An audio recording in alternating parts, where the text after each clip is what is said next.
ఓయ్ ఎవరక్కడా? ఇక్కడేం చేస్తున్నావు? ఎవరు? నువ్విక్కడేం చేస్తున్నావు? అసలు నిన్ను లోపలికి ఎవరు రానిచ్చారు?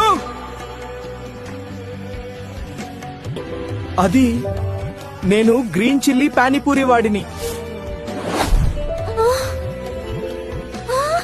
నానా, నేను ఇండియాలో ప్రేమించింది ఇతనే. నా గ్రీన్ చిల్లీ.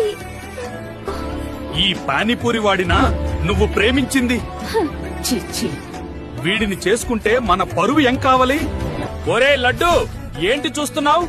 ఈ పానీపూరి వాడిని మెడపట్టుకుని బయటికి దోసేయ్. అన్నయ్య వద్దు. రస్మలై, నేను నీ కోసం తిరిగి వస్తాను. నా గ్రీన్ చిల్లీ నా కోసం తిరిగి వస్తాడు. రాణి ఎలా వస్తాడో వేము చూస్తాం.